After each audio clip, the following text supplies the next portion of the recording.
Diet and dietary factors can be of value for preventing cervical dysplasia and the progression of cervical dysplasia into cancer. For instance, a study conducted in China showed that greater consumption of green tea and vegetables was associated with a reduced risk of cervical cancer. A hospital-based study found the higher dietary intake of fibre and fruits and vegetables, as well as several micronutrients like vitamin C, E, A, beta-carotene, lutein and folate, were all associated with a reduced risk of cervical cancer among 239 cervical cancer cases and 979 controls. In a large European study involving nearly 300,000 women, a greater intake of fruit and vegetables was associated with a lower risk of invasive squamous cervical cancer.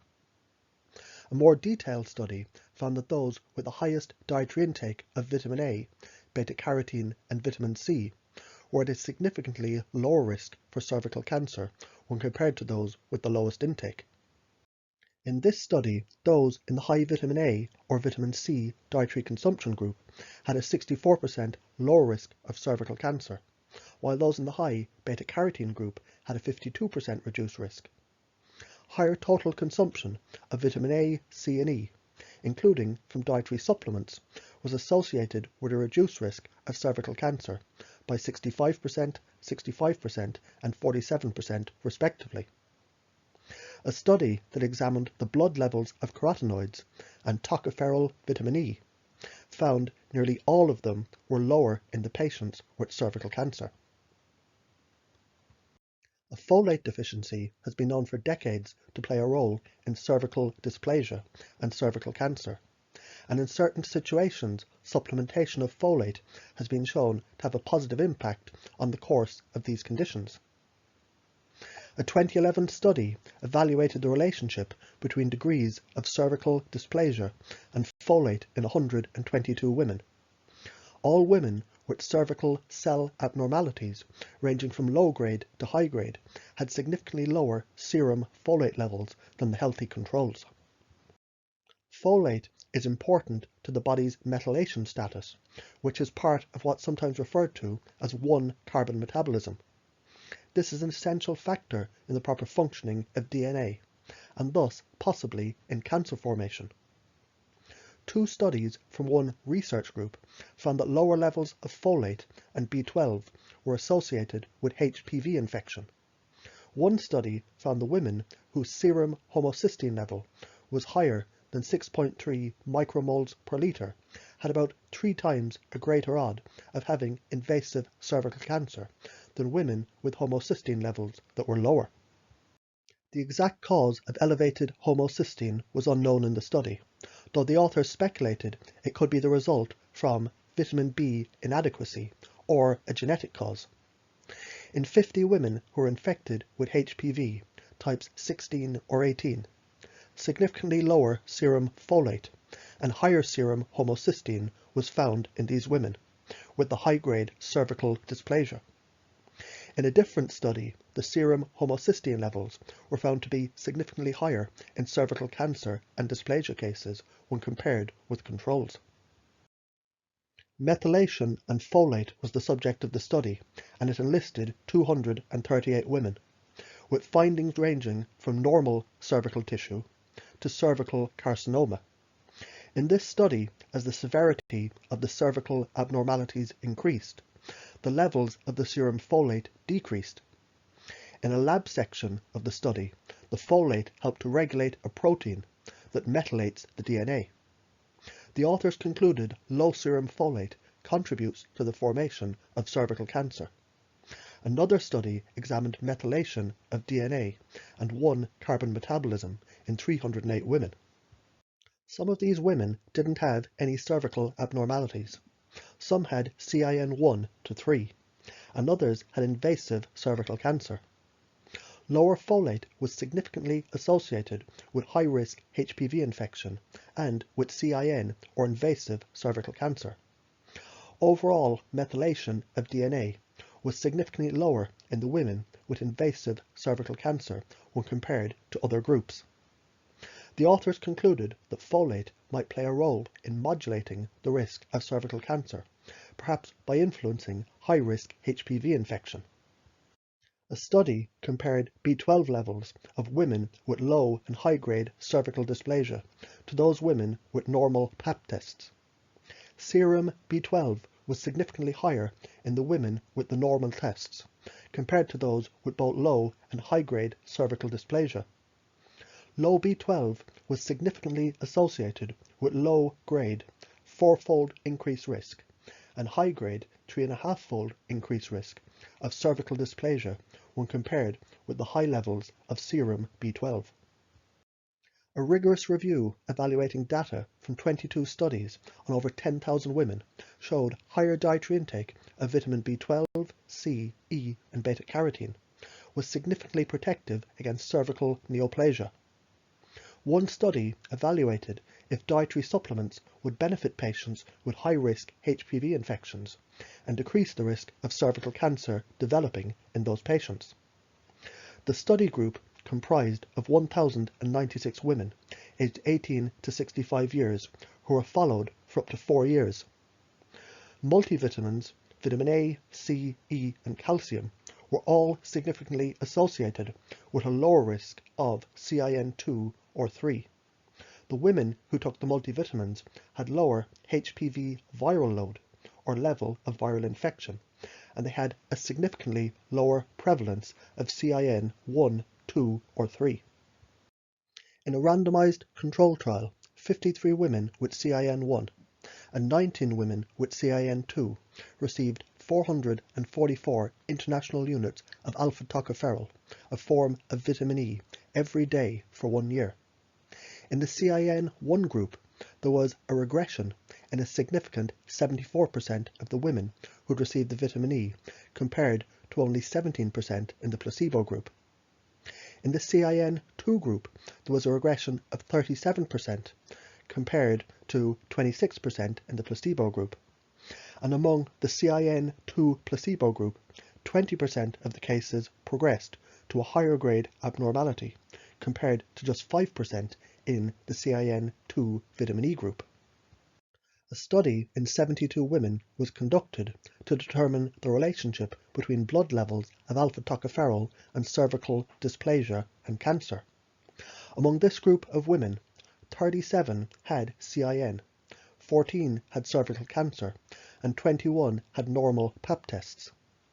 The investigators found alpha-tocopherol levels were significantly lower in the women with the cervical abnormalities.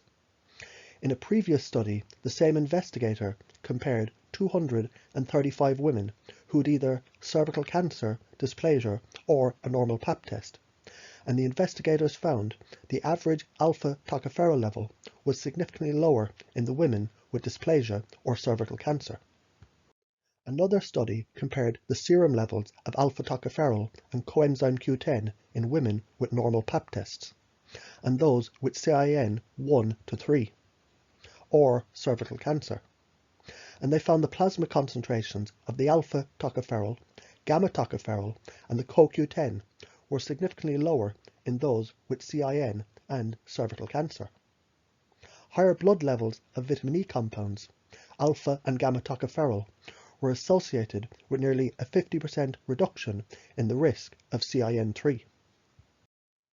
Diindolylmethane, or DIM, is a compound and is derived from the digestion of indole 3-carbinol, a small amount of which is present in cruciferous vegetables like broccoli, Brussels sprouts, cabbage, and kale. The DIM appears to inhibit or prevent the progression from cervical dysplasia to cervical cancer. A randomized control trial treated 30 women with biopsy-proven CIN 2 or 3 with either a placebo or I3C at 200 to 400 milligrams per day for 3 months. If persistent CIN was diagnosed by cervical biopsy at the end of the study, a LEAP procedure was performed on the cervix. The investigators found none of the patients in the placebo group had a complete regression of the CIN. In contrast, 4 of the 8 patients in the 200 milligrams per day arm and 4 of the 9 patients in the 400 mg per day arm had a complete regression. A mouse study was conducted to determine whether cervical cancer development could be inhibited with DIM. The mice were a strain that were bred to have increased cancer susceptibility. They were implanted with estrogen pellets to stimulate the cancer growth. About half the mice were fed a normal diet, and the other half were fed a diet supplemented with DIM for 12 weeks. The investigators found the DIM delayed or inhibited the progression from cervical dysplasia to cervical cancer. Another study of DIM was conducted on mice and 3 cervical cancer cell lines, and the investigators found the DIM could destroy the cervical cancer cells in both the mice and the cell cultures. A number of studies have reported vitamin D improves the immune response. It helps to control inflammation, and it might help the body to fight infections. Researchers evaluated 405 women, 333 with invasive cervical cancer and 72 with CIN3, and compared them to 2,025 healthy women of a similar age. They found the women who had a diet high in milk, yogurt and fish were much less likely to have invasive cancer, while women whose diet was high in tofu and green leafy vegetables had a moderately decreased risk of CIN3. The researchers concluded that high dietary calcium and vitamin D intake was associated with lower cervical cancer risk among this group of women.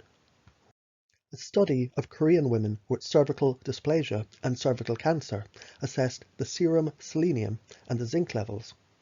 Among the group, 28 had CIN and 36 had invasive cervical cancer.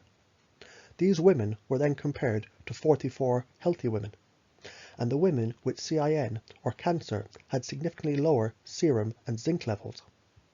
In another study, 37 women with cervical cancer were found to have lower serum concentrations of selenium than a control group. In a study that compared 266 women with cervical cancer with 408 controls, the women with the higher dietary intake of selenium had a significant reduced risk of cervical cancer.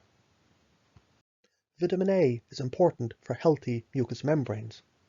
Because the cervical lining is a mucous membrane, vitamin A might be an important factor for regulating cervical tissue as well as the immunity of the cervical microenvironment.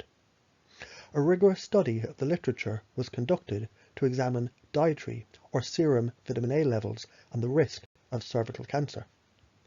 The review collected data from 11 articles on dietary vitamin A and 4 articles on serum vitamin A, and it included a total of 12,136 participants. The researchers found that both higher vitamin A intake and serum vitamin A levels were associated with a lower risk of cervical cancer. Another study evaluated whether vitamin A could lower the risk of cervical cancer, and it found that lower vitamin A intake was strongly associated with higher cervical cancer risk. Carotenoids are fat-soluble phytonutrients and antioxidants. Perhaps the best-known carotenoid is beta-carotene, which the body can convert into vitamin A. Lycopene is another well-known carotenoid. Others include lutein, zeaxanthin, and alpha-carotene. In a large Brazilian study, higher serum concentrations of lycopene were associated with a decreased risk of CIN1, CIN3, and cervical cancer. Specifically, the risk of CIN1 fell by 47%, while that of CIN3 decreased by 52%, and the risk of cervical cancer plummeted by 82% for the women with the highest serum lycopene concentrations, compared to those with the lowest lycopene concentrations. Another study found that blood levels of carotenoids, including beta-carotene and lycopene, were significantly lower in the women with CIN and cervical cancer. A study examining the relationship of carotenoid levels with the regression or the progression of CIN found among the women who didn't smoke, those with the higher levels of carotenoids, lutein and zeaxanthin, had a 1.25-fold higher likelihood of regression. Another study looked at the relationship between dietary and serum lycopene in 102 women with CIN compared to healthy controls, and they found that those with the lowest serum lycopene levels had a 3.5 to 4.7-fold higher risk of CIN compared with those whose levels were the highest. Similar results were found for dietary lycopene intake. Women with the lowest intake had a 4.6 to 5.8-fold higher risk of CIN. In Native American women with CIN 2 and 3 compared to the healthy controls, as the blood levels of carotenoids, alpha-carotene, lutein, and zeaxanthin increased, the risk of CIN 2 and 3 decreased. Those who had the highest lutein and zeaxanthin intake had a 60% reduced risk of CIN. Another study that examined the levels of nutrients in both blood and cervical samples for women with cervical cancer, CIN, and uterine conditions. It concluded maintaining adequate blood and tissue concentrations of beta-carotene might be essential to preventing the cervical dysplasia and the cervical cancer. A survey of the dietary intake and serum vitamin C levels in 58 patients who were diagnosed with CIN and 86 patients without cervical disease found that serum concentrations of vitamin C were 25% lower in the CIN group compared to the control group. The investigators concluded there's a possible correlation between cervical dysplasia and antioxidant metabolism. Another study found that women with the highest dietary vitamin C intake had an 80% reduced risk of CIN compared with the women whose vitamin C intake was the lowest. The same research team previously found women with the lowest dietary vitamin C intake had a 3.7 to 6.4-fold higher risk of CIN compared with those whose dietary vitamin C intake was the highest. In comparison of vitamin C levels between women with normal cervical test results and women with abnormal Pap tests, the average vitamin C level was significantly lower in the women with evidence of cervical abnormalities. In one study, 104 women with CIN 2 and 3 or cervical cancer were compared to 936 healthy women. In this population, green tea intake of several cups per week over a 2-year period was associated with a 40% reduced odds of cervical cancer. A combination of green tea extract as a topically applied ointment and green tea extract supplement capsules containing epigallocatechin gallate or EGCG and other polyphenols was the subject of a study in women with HPV-infected cervical lesions. 90 women with cervical abnormalities, chronic cervical inflammation, mild dysplasia, moderate dysplasia, and severe dysplasia were included in the study, with 51 of them receiving the green tea treatment. Some women applied the green tea extract to their cervix twice a week. Some took an oral green tea extract, and some women used both the oral extract and the cervical ointment. An additional 39 women acted as controls, receiving no treatment. Overall, a 69% response rate was noted for the treatment with the green tea extracts, compared with a 10% response in the untreated group. The authors concluded the green tea extracts in the form of an ointment or a capsule are effective for treating cervical lesions. In a 6-month clinical study on 54 women with HPV-positive LSIL, probiotics were found to increase the clearance of the cervical cellular abnormalities and the HPV infection. The women were divided into 2 treatment groups, a daily probiotic drink or a placebo. At the end of the treatment period, the women who consumed the probiotic drink were twice as likely to have exhibited the clearance of their cervical cell abnormalities. In addition, HPV infection was cleared in 29% of the women in the probiotic group versus only 19% in the placebo group. While allowing that more studies are needed, the investigators remarked, if confirmed, this would represent an entirely new option to help to manage cervical cancer precursors. Natural killer cells are components of the immune system, and they help to combat viral and tumor formation. The natural killer cells are involved in the clearance of HPV infections, and establishing an immune response to the HPV vaccination. Some evidence suggests the natural killer cell activity might be altered in cancerous and precancerous cervical lesions. Enzymatically modified rice bran has been shown to enhance the natural killer cell activity, and it might benefit women with cervical dysplasia or those who are wishing to prevent the condition. However, enzymatically modified rice bran has yet to be studied specifically in the context of cervical dysplasia or cervical cancer, so more research would be needed before the potential benefits for women in this situation is established. For more on herbs, supplements, and natural treatment plans, please check out my website.